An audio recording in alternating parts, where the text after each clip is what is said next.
All right. Hello, my friends, and welcome to our first little auditory lesson going over some of the things that we've gone and talked about in class today.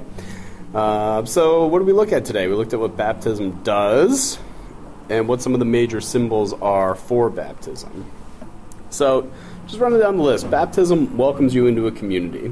All right. So we've looked deeply into the idea of the rites of initiation and what an initiation is when we talked about things like the doors and when we talked about all sorts of good stuff in the first quarter. It's a lifelong conversion, meaning that you continuously are trying to turn away from sin. And you can see that theme present in Megan McKenna's The Rite of Initiation, which is option number 4 on your Laird sheet. You can become reborn as a son or a daughter of Christ. This is specifically for Christianity, obviously. But we see that your boy JC, your old pal JC's life is mimicked in the sacrament of baptism as well, and is continuously kind of moving towards the Passover throughout the majority of his life. Baptism initiates us into the mission of Christ, which, as we remember, is to reveal and to call upon the kingdom of God. All right, and a little extra bonus, if you can talk to me about what that means.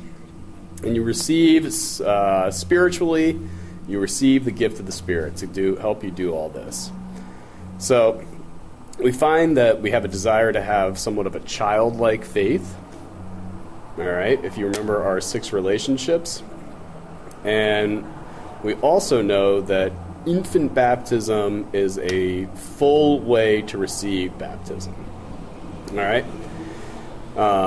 As well as the process of the RCIA, or the Rite of Christian Initiation for Adults. But the church is now ecumenical, and I'll encourage you to go ahead and look up what ecumenical means. But the church believes that there are many different pathways to God, and that many other faiths, traditions, and philosophies, as long as you are doing good, can help lead us to the salvation of Christ.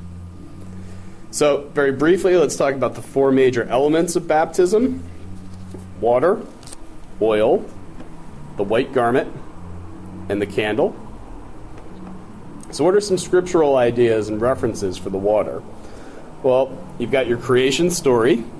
Clearly, when the earth was made out of the deep waters, your boy God came and on the first day said, "Let there be light," and separated the expanses. You got the story of Moses and the Red Sea, parting the way so that the Israelites could flee out of Egypt. And you've got your boy JC, who's living in a seafaring town, was all over that water. It's interesting to note that your body is 70% water, and that this water is essential for life. All of our ancestors have come from this water. Philosophers have believed that water is the only element, or the primary element, by which we live. So we symbolize this with either a full immersion in water or a little trickle on the top of the baby's head. Because if you dunk the baby, that's a little bit weird, man. Oil. Oil is the second major element. It anoints the hands and chest. All right, this idea is going to link us up to confirmation, as well as the early sacrament of the laying on of hands, which is something that we looked at in the second quarter. White garment, the color white symbolizing purity. So the idea is here that you change into this new white garment symbolizing a new life, and moving away from the life that you had before. You're reborn. The candle is lit from the Easter candle. All right, the Easter candle is one that a church gets every year and begins lighting at the Easter ceremony. This helps to symbolize and link us to the idea of resurrection, as well as Passover, as well as the Paschal mystery. All right, so not only are you presented with the light or a guide for the rest of your life, but you're also brought into the continuity of the Paschal mystery, the Passover, and it kind of completes that circle. The circle of Christ. There it is. All right, so we went a little bit over our 5-minute mark, but I hope this helps to clarify some things that went over in class today, and you guys have a great night.